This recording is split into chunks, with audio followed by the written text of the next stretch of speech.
So,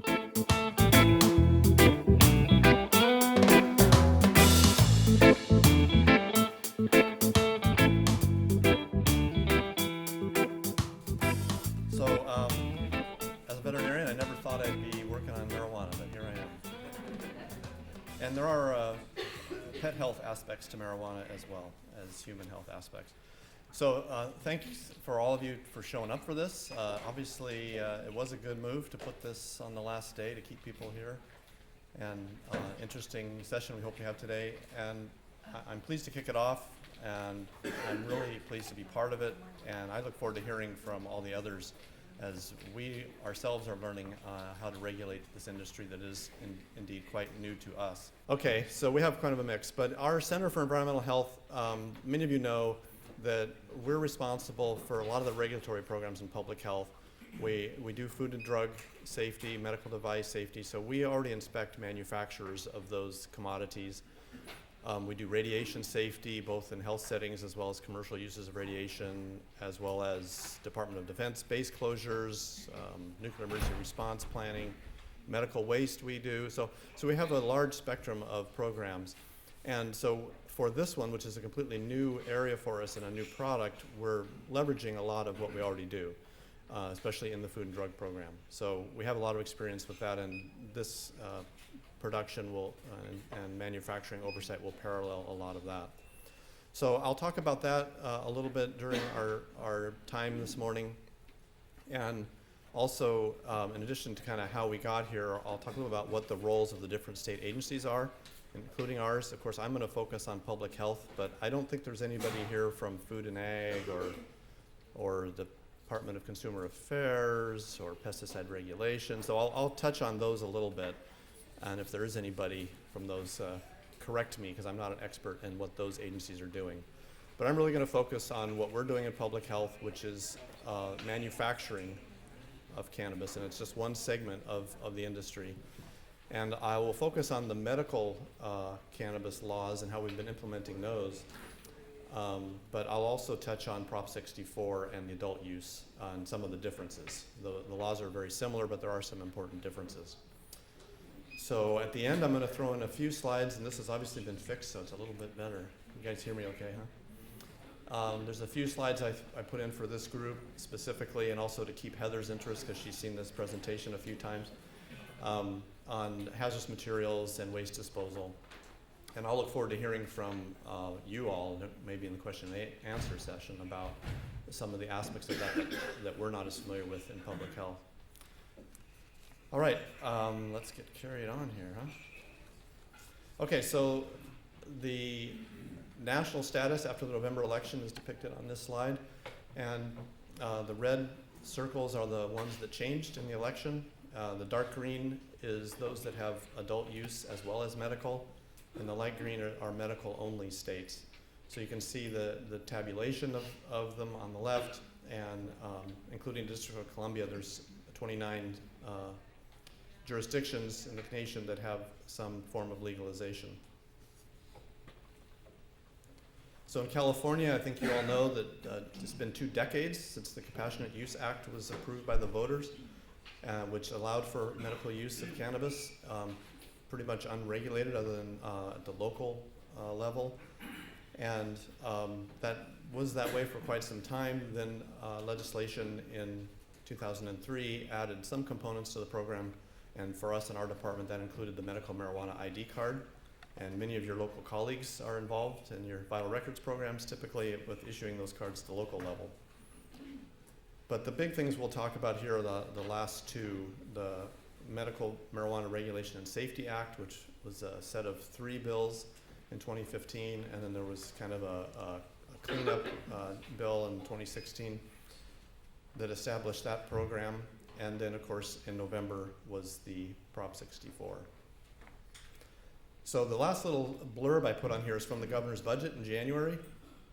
And there's some information about cannabis in the budget, and not just budget information, but some intent language. And we're assuming that we'll move towards one pretty much single regulatory structure for both adult use and medical use, even though there probably will be some labeling and packaging differences for the different products.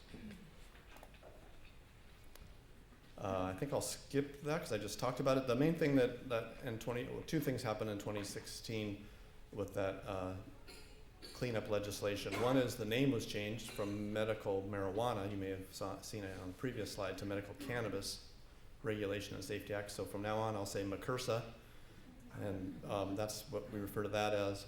And then also the oversight of laboratories was moved, but I'll get to that in a moment.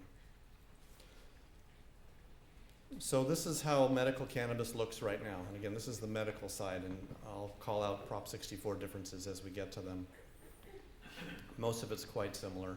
So starting with the plants and cultivation, Department of Food and Ag, that's CDFA there. Sorry, there's a bunch of acronyms here, or initials. But, and they have a program that, as you would expect, licenses cultivators. And there's a whole bunch of different licenses that I'll show you in a second.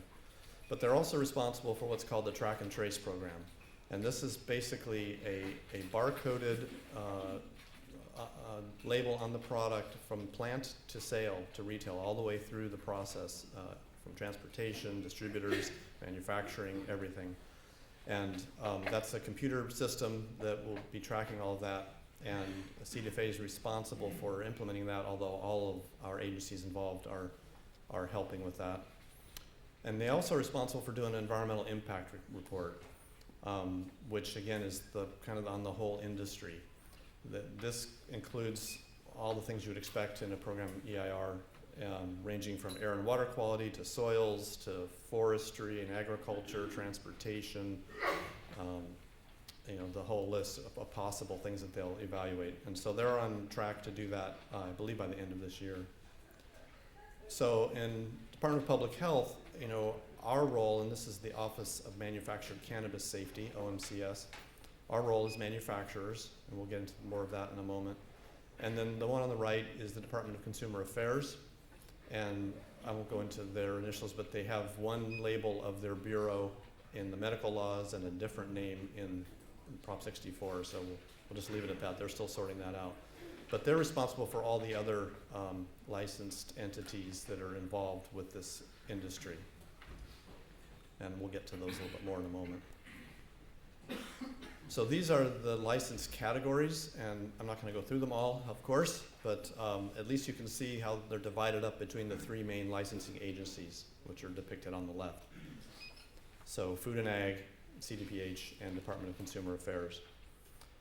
There's a couple flagged at the bottom, and I think green's reasonably visible. I, of course, chose green on purpose. But Prop 64, there's a couple differences. So Type 8, which is the laboratory license, under medical laws is with Consumer Affairs, and Prop 64, it's with Department of Public Health. And that's because an earlier version of the medical laws had it with us as well, and it was changed later. So that needs to be remedied. So the testing laboratories are the same for both adult use and medical use. And then Type 12 under medical laws is a transporter. There is no transporter license in Prop 64, and there's a new one called a micro business, which basically is a small business that can do everything from cultivation all the way to sale. So just to give you a flavor of the cultivator license types with Department of Food and Ag. Again, this is not really in my swim lane, but just give you a bigger perspective on what the state is up to. And depending on the type of cultivator and the setting, indoor, outdoor, and the size, there's 10 different license types that CDFA will be handling, including nurseries. And then the note at the bottom, it may be hard to see for those that are sitting behind someone taller than you, but it's Prop 64 adds a new category, Type 5 license. It's another cultivation type, and it's large cultivators. It doesn't take effect until 2023, but this, you can see that the largest size on this table is up to an acre of outdoors. Large cultivators would be very large grow operations, and that really, allowing that could change the industry. So a little bit about DPR, Department of Pesticide Regulation, and I'm using them as an example of, there's a number of agencies at the state that aren't licensing anybody, but they have an important role in regulating cannabis cultivation and production. And so DPR is one of them. I list a few others that you may recognize the initials. The State Water Resources Control Board has a role in this. The Department of Fish and Wildlife, Board of Equalization collects the money. Not listed here also is Department of Justice has a role, the medical board. So there's a number of state agencies that have a role with medical cannabis in particular, as well as adult use. And I'm going to refer to, some people say recreational, retail. There's a bunch of labels for the non-medical. The ballot measure was called adult use, and so that's the terminology that we're using. So DPR in particular, they're responsible for providing guidance to Department of Consumer Affairs and CDFA and their licensing processes on pesticides, in particular in residues, allowable residues. As I'm sure you all know, that this is a federally controlled substance, and EPA, US EPA is responsible for the labels on pesticides. And so there are no pesticides labeled for use on cannabis, and there's no tolerance levels established, anything like that. So what DPR has already got some guidance on their website. Actually, it's probably worth checking out, some guidance and enforcement letters. But what they'll be doing is looking at pesticide testing methodologies and helping DPR as they set up laboratory standards in that part. They'll also be doing residue risk analysis on a select set of pesticides. And they're starting with pesticides that are basically labeled for general use. They're labeled for use on food products. They aren't on the groundwater list, and a number of other things. So it's somewhere between 10 and 15, I think, pesticides that they'll do this residue risk analysis on and look at uses of the product, exposure pathways, whether it's ingestion or whether it's inhalation or dermal exposure, things like that. Okay, so let's get into the meat of manufacturing and our oversight. There's a couple of key principles that I really try and harp on every time we talk about this. The first one on the upper left is that these products are not a food and they're not a drug. So people will refer to them as that, and when you eat an edible product, of course you would say it's a food, you're eating it.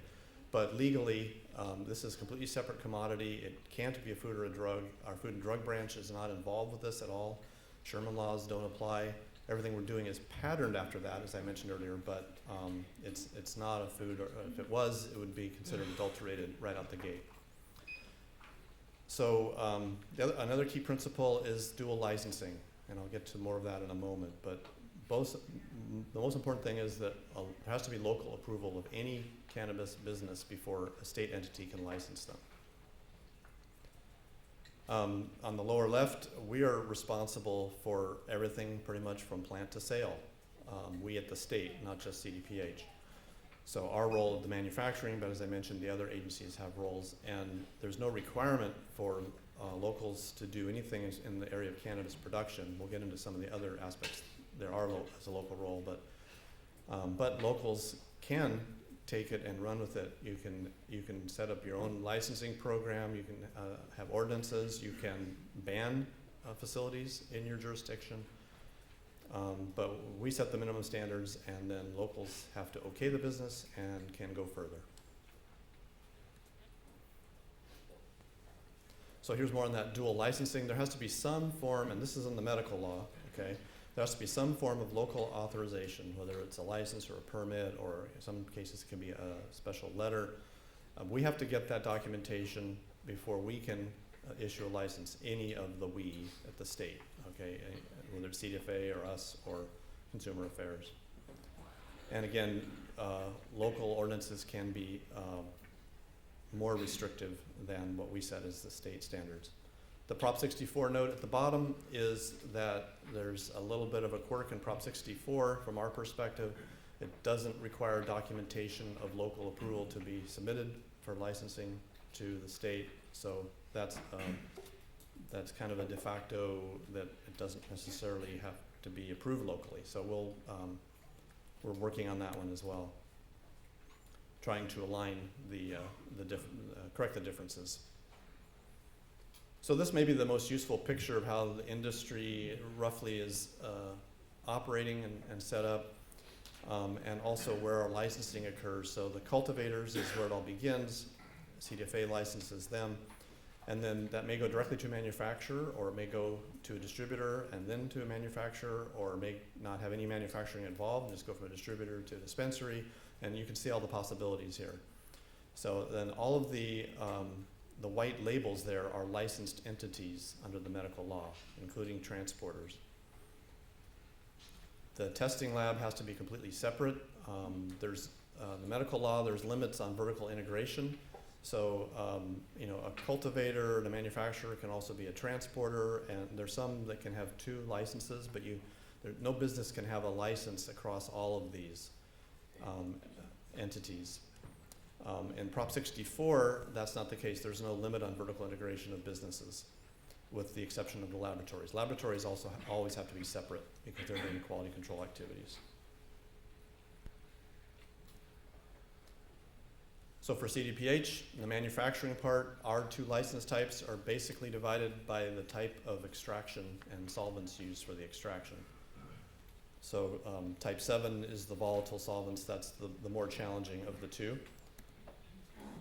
And these are some of the extraction methods that are typically used in industry. And we have a representative here that's way more expert than we are. And I'll get to how we've been learning about this in a moment. But the first 2 listed here are basically the non-volatile solvent types, and so they can be, food-based oils or butters. I don't know how many of you are familiar with CO2 as a supercritical fluid under pressure, and is used in a closed-loop type of system, and in some cases to extract THC and cannabinoids from the plant, and leaves no residue. So that's a very useful process. The bottom 2 are either liquid solvents or butane, which we'll get to in a moment, that are the volatile solvents. So here's just a slide of some of the variety of products, and again, these are medical products at the present time. And so you can see that there's various edibles. You can't see the labeling on most of these, but there's tinctures, there's dermal application, there's suppositories even, a number of different types of products. And you can see that, edibles, at least some of them could be quite attractive to children. We'll get to that in a moment. So this is kind of the bureaucratic slide of how we implement a program. There's some unique aspects to this one that we'll talk about, but and writing regulations is a big part of it, and I'll focus on that quite a bit. But we have a role in laboratory support.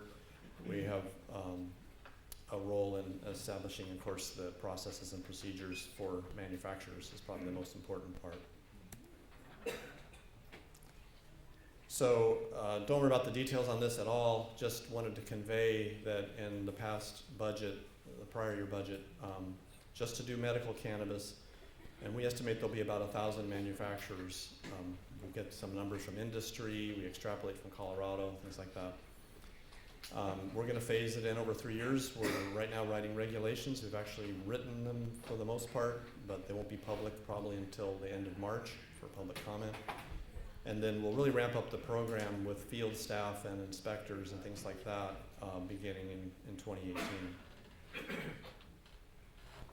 For Prop 64, we're estimating the number of manufacturers is probably going to be double that and maybe more. But again, we'll have to see as we go. So we'll be looking at expanding this program, of course. Okay, so again, the Office of Manufactured Cannabis Safety, that's the program in our center that handles this. And the way we approach this to get information on putting regulations together and how best to regulate the industry is really to engage stakeholders extensively, including visits to manufacturers, visits to labs, working with associations like Hezekiah's, and also working with our partners in other states, Colorado, Washington, Oregon. And we're lucky that other states have implemented before us, so we can learn a lot from their experience. And we're working very closely, of course, with our other departments across the state. And one of the important things is on the lower right, I mentioned earlier, is we have know-how in our department on how to regulate a number of different industries, and the most analogous being food safety. So we're using that a lot as we address this. So we had, I don't know how many of you knew about these or maybe went to one of them, but we had last fall with Consumer Affairs, we did 8 pre-regulatory stakeholder meetings. This is really for us to learn about the industry, and we had breakout groups on laboratories and fee setting and all kinds of different aspects. These were, I think, like 6-hour meetings, and about 1,800 people in total attended. So we feel like we got a lot of good input from the industry and local officials and others through these meetings.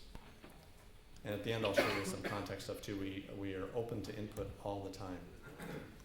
Okay, so this is kind of the meat of what I can't tell you a great deal of information about, but this is what our regulations are going to contain. And some of it's very typical for a regulation package. If you've ever been involved with rulemaking, you start with definitions and things like that. But we'll have licensing requirements, things, how to get a new license, how to get a renewal, what documentation, including the local authority documentation to submit to us, what happens if you're denied and how to appeal it, all those types of things, including the fees for applications and renewals. We'll have all the things you'll think of with a food type of program. In this case, for production, we'll have good manufacturing practices, standard operating procedures, what kind of process controls are needed, security, safety, and sanitation. Security is very important, of course, with marijuana in particular, so that'll be an important part of it. We'll have some regulatory requirements about destruction of product and disposal, as well as materials used in manufacturing. I'll get more of that in a moment. Labeling is a very important part of this, and so there's going to be 2 panels required on labeling. One's the informational panel, and that's just basically what the active ingredient is, the amount in there, and key labeling, including a universal symbol, so it's clearly recognized as a cannabis product. Then the informational panel has pretty much everything else that you might think of on a product like this. So it will have the ingredients listed, it'll have a use by date, it'll have some level of nutrition information of important things like, if there's sugar for people that are diabetic, things like that. It'll have allergen information, instructions, all the things you'd expect on a panel like that, as well as warning statements. The packaging, the focus here is preventing access by children. So there's child-resistant packaging. We're looking at potentially opaque packaging, so it doesn't look interesting. I didn't mention the labeling, but there won't be anything attractive to children on the labeling either. No cartoons, things like that. So, and it has to be resealable, and that actually was a Prop 64 edition, just like you would have a resealable pill container that children can't get into. Product standards, there's a number of things there. One of the most important ones there is homogeneity, so that if someone has, a single chocolate bar that's broken into serving sizes and scored like you break off a chunk of chocolate, that the product's evenly distributed between those servings, so that each serving has close to the labeled amount. There's other standards we'll look at, such as considering other substances that likely won't be included in the products, alcohol, caffeine, things like that. And then compliance and enforcement is a whole long list of things that we'll look at, everything from training to record keeping, how they're going to do recalls, destruction of product, how equipment is maintained and sanitized, all the things you'd think of in a large facility like this. So I'm going to take a little bit of a tangent here and talk a little bit more about extraction methods and risks and some of the hazardous materials aspects. I'm not an expert in this, and so like I said earlier, I'm hoping this may generate some comments from all of you in the question and answer. So Jason, how much time do we have? I can't recall. As much time as you need. Oh, okay. Just don't go until 10. I'm not stopping. No, okay, I'm good. I should have about 10 more minutes. That'd be perfect. Okay, so with any of these methods, there are some risks. The lowest risk is at the top with the food-based extraction products. Really, it's just contaminants, impurities that could be the risk. With carbon dioxide, it's mostly the fact that it's a pressurized system and the potential for asphyxiation with CO2.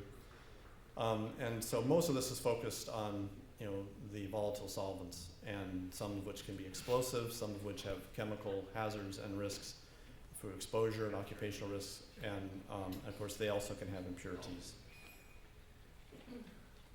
So just as an example, on butane, I think everyone's probably familiar with use of butane to make hash oil, honey oil.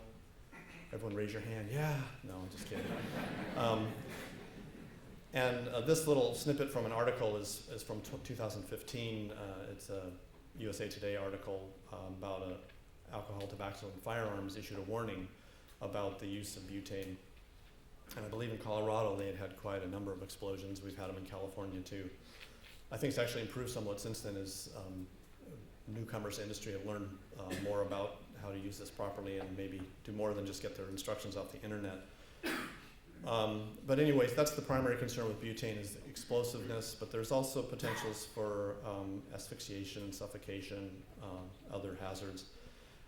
This is just a snapshot of an MSDS for butane that I pulled off the web. Everyone knows what an MSDS is, right? I assume. Okay, and then some of the other volatile solvents that were on one of my earlier slides, naphtha, which is kind of a petroleum distillate, it's a combination of substances. This is some snapshots from an MSDS there. And in addition to the fire and explosive risk at the bottom, and I don't expect you to be able to read these, you can find them anywhere, just Google them.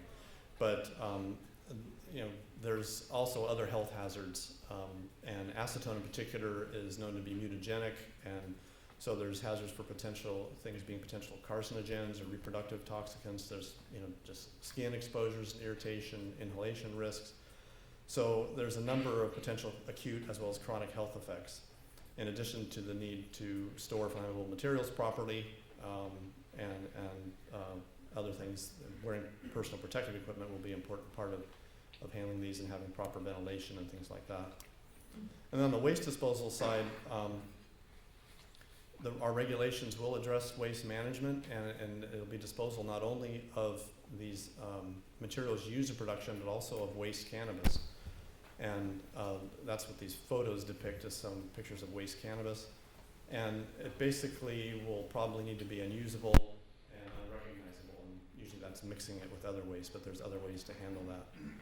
And there's a lot of, for all of this hazmat and waste disposal type of stuff, there's existing federal, state, and local laws, and that we will, that already exist that we don't necessarily have to put into regulation. Okay, so I'm jumping back to our laboratory. This is an aerial view of our laboratory, our department's laboratory in Richmond, just because it's such a beautiful looking structure. It kind of reminds me of Star Wars, or coming in and going run down at the Death Star or something. But okay, that's a bit of a stretch. But Luke Skywalker, I am not. So that's almost like Yoda, isn't it? Anyway, so one of our laboratories there is the Food and Drug Laboratory. And again, we have a lot of experience in the food and drug side. And so a new section in that laboratory will be our Cannabis Laboratory. And so we have two main roles in the laboratory that supports the manufacturing.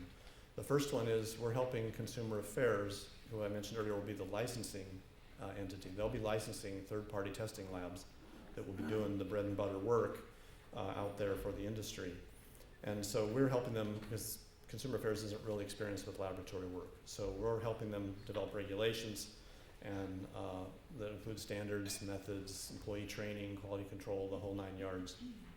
This is for contaminants like microbiologic contaminants, chemical contaminants, as well as the active ingredient testing. And pesticide testing, as I mentioned, will be the standard for that, and DPR is helping out with that. So, but the main role ongoing for our lab will be a compliance role, like we do now. So our laboratory supports outbreak investigations, supports our field inspectors. We get samples from the field that need to be tested, and our laboratory will be doing that. The only real reason for this slide is to remind you of this track and trace system on the right, this barcode plant to sale tracking of every plant that's used in processing. And that all three licensing entities will have licensing databases that will need to communicate with that track and trace system. So here's our target, January 2018. We're going to make it. As I mentioned, that we're expecting our regs to go out for public comment this spring. And so we expect to be able to begin accepting applications in January. The Prop 64 note at the bottom there is for adult use regulations. We do expect them to be quite similar because the laws are quite similar, and we're really trying to regulate manufacturers in a similar way. Because of the timing, we'll have to use, we have emergency regulation authority, so we have the same deadline, and Prop 64 gave us the same deadline, so we'll use emergency regulations, which allows us to get them out in effect faster.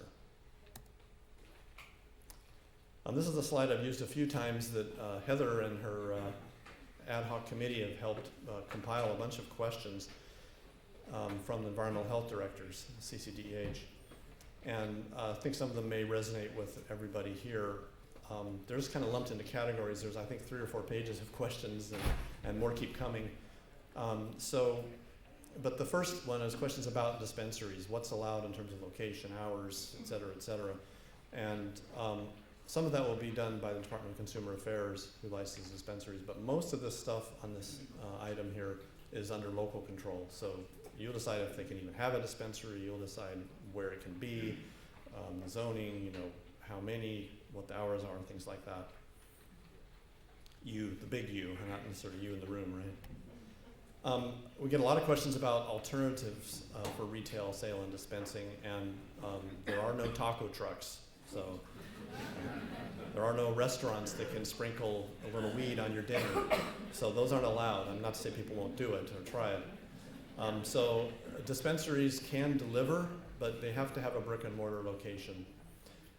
There's no certified farmers market sales, there's no temporary food facilities. You guys know what all these acronyms are? Farm stands, community food production, none of those are going to be allowed. Edibles, of course, is a major concern for everybody. How much is an allowable concentration in the edibles? We talked about packaging and labeling and how important that is, and especially to minimize attractiveness to children. We get questions about free samples and you know, gifts and things like that, and under Prop 64, those are not allowed either. Foodborne illness, you know, what happens if it's, probably shouldn't use the term foodborne, right? It's edible-borne, it's not a food. But anyway, the investigations will be very similar to what we do with foodborne illness if there are illnesses associated with these products. We're looking at probably non-hazardous type of products being allowed for edibles, not exactly like cottage foods, but the same thinking, that that they'll be shelf stable, that we won't have to deal with a lot of the, you know, cold storage and management in the retail setting at dispensaries. So that's still being finalized. But even so, there can be some potential contaminants or outbreaks that would occur. They'd be investigated, traceback would be done, recalls, all that would be done in a similar manner. This thing about enforcement, I mentioned that really it's on us at the state to do most of this. Locals, of course, can add on to that. We don't have any plans right now to delegate, at least in CDPH, any of the, we're not going to ask any counties to do the manufacturing. We're responsible for it, and we'll have field staff to do that, those inspections and enforcement. And the last thing here about age limits, you probably know that medical marijuana laws allow an 18-year-old to go into a medical dispensary without a parent, because they're adults legally. The adult use law is 21 and over. So that'll stay the same, but the proposition does allow for 18-year-olds to go into a facility if they sell both a medical and adult use. And I believe employees have to be 21 or older in all cases. Heather's asked me a question about equipment. We've got various questions about equipment as well that I didn't put on this slide. And one of them was, are we going to establish an approved list for equipment? And no, we're not, but we are going to set standards for sanitation, inspection, quality control, those types of things. But the actual setup of the facility and things like that, I think, is one of the things we'll have to work out with local jurisdictions that allow the facility to be there, and they have to meet local fire codes, building standards, things like that. Okay, this is really the last thing I want to just quickly mention is if you're interested, I didn't talk about health effects at all. Here I'm in public health, right? So maybe something at the very beginning. I can't remember, I made a joke about it. But this is a new report that just came out in January. National Academy of Sciences. I did not put the link here, but I think if you Google NAS cannabis, you'll find it quickly. It's one of the first couple choices. And so National Academy of Sciences was asked by a number of states, Colorado, us, Oregon, Washington, I think, and we all provided some funding, as well as a number of federal agencies, CDC, NIDA, FDA, I don't know, there's a long list, to look at the health effects. And so what they did, the topics list there, the first one is therapeutic effects or potential benefits. Everything else in that list is potential harm. So they did both. And so the therapeutic effects, they look at for all this, they looked at the existing literature. It's a comprehensive review. I think they looked at 10,000 pieces of literature since in the last 10 or 15 years. And that was even quite limited. They didn't look at animal studies, it was only human studies. They didn't look at environmental and toxicology type of studies. But nevertheless, they looked, what's the evidence? And of course, it's a hard product to study because it's federally controlled. But so there's not a lot of good research, but they did find some evidence for some therapeutic effects. The most notable ones were antiemetic for people who have nausea from chemotherapy, chronic pain, and I think sleep problems. And otherwise, all the therapeutic claims, they didn't find that there's much evidence out there for them. It doesn't mean it doesn't work, just haven't been the studies to show it. For the risks, you can see the long list of different types of hazards that they looked at, everything from cancer to behavioral health types of problems and addiction. And so, again, they didn't find a lot of conclusive evidence, but they rated everything all the way from conclusive to limited. There's like 5 categories. And so it's quite an interesting report. There's about 100 conclusions that they came up with on these different topics in total. And it's worth taking a look at. It's very long, but the summary is pretty good. And then at the end, they have recommendations. And so there are research gaps because of it being a controlled substance and because there aren't necessarily standards for doing this type of research. So they strongly recommend addressing those barriers. So that's it for, I just want to throw that one in there in case you had some health interests. That'll be a useful document, and hopefully it'll be a catalyst for more research. As time goes on, we can learn more about potential health effects. The one everyone always wants to know about is lung cancer, and they did not find strong evidence that smoking marijuana causes lung cancer. And yet, I think we would all assume that it does. So again, it's just the research, the studies, and the evidence. So yeah, any questions, comments? Yeah. Yeah. And I think we're supposed to have you use a microphone. One of these, yeah. Well, I'll just speak loudly. Will the regulations address internet sales, and maybe in particular the mama papas type operations that may be selling on the internet? Will that be enforcement be done by the state, or is that going to get kicked down to the locals? Well, so yeah, so the only allowable sales are through brick and mortar, as I mentioned. So, and internet sales won't be allowable. As far as how those will be enforced, I'm not really sure. If we become aware of it, and again, this is not the manufacturing part, so I'm speaking for Consumer Affairs, who does the sales part.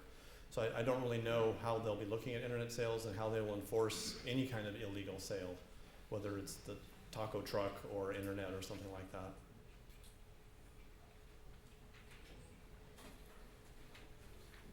I have 2 questions. Number one, when you mentioned, actually under Alma, you're supposed to issue a license by 1/1/2018, and under the medical, you have to just accept application. So in essence, the Alma deadline has been pushed back. That's the question. Well, we're hoping to be compliant with both of those. So I didn't go into the details of but that is an important distinction as far as, being able to issue a license versus accepting applications. So they are worded differently, and so you could assume that would mean for the adult use, we need to be able to accept applications earlier in order to be able to issue them in January. I don't know if that maybe change to one of the things that to align the two. I'm not sure about that. So question, the second question is about the waste management. It's referring to the residual plant material after extraction. Have you done testing on these waste material? And I'm just curious, how do you, I mean, right now you basically say you have to mix it until, so it's usable and recognizable. But do you have any scientific basis to prove that? And really, and the better question is, do you use the THC less than 0.3% and basically under the industrial hemp exemption to basically classify the waste as solid waste? Yeah, so there's a couple questions in there, but I don't know exactly how we'll define what it will be an acceptable waste yet in the regs, how it can be handled. So I don't know that we would use necessarily getting down to a certain percentage of THC, or it'll just be here's how we expect unused product or waste materials to be disposed of. So I don't really know yet, and that's actually one of the things that we're always looking for input that we would be interested in hearing from you all. I think when I mentioned that because we're worried about THC, but in my opinion, it's actually interesting just because you have the industrial hemp exemption. You actually have more latitude to dispose the extracted plant material as solid waste because the DEA actually came out in December a rule which in essence basically says any cannabinoids coming from the marijuana extracts is now also Schedule 1. So therefore, if you test for the waste and now you get any cannabinoids, potentially you're looking at Schedule 1 waste. And you don't even have the THC 0.3% exemptions anymore. You're looking at an enormous amount of potentially Schedule 1 substances. I mean waste actually. No, and I don't know exactly how that will be managed, and so that's a very good point. I don't know if Hezekiah, are you going to talk about how waste is handled a little bit? It's a growing field. So I don't know how that's going to be grappled with. I mean, there are many challenges, as you know, with federal laws and rules on this product that we have to deal with. And when we're trying to do something that's technically illegal and scheduled federally, a controlled substance. Sorry, I don't have a better answer for that at this time.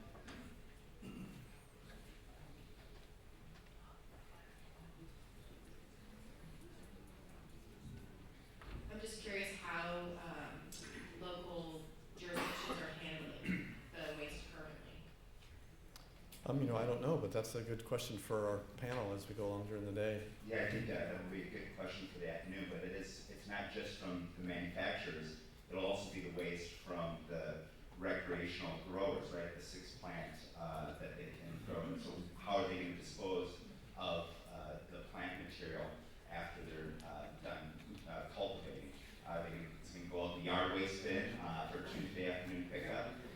So I think we as locals have to, that's a big discussion we have to discuss, and maybe the city of Denver can share what they've done too and kind of help guide us with that. I know we have a question for that.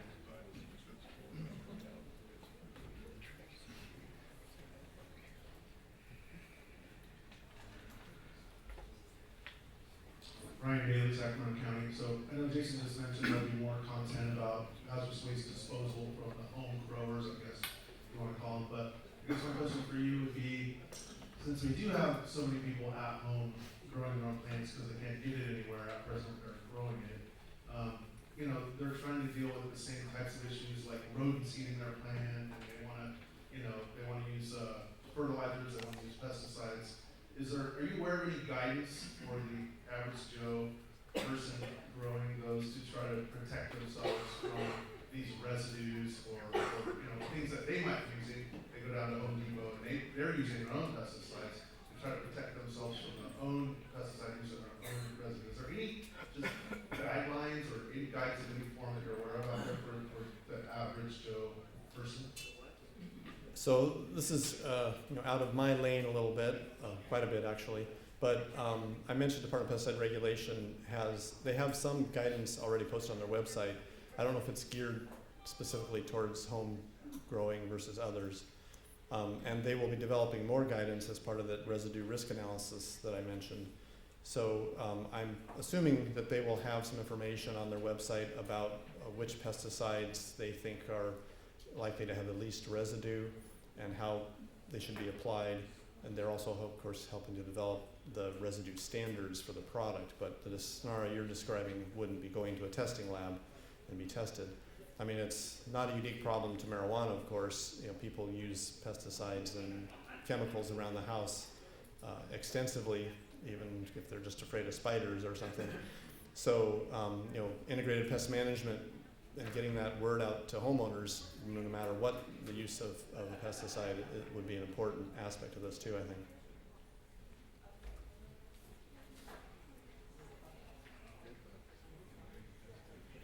Hi there.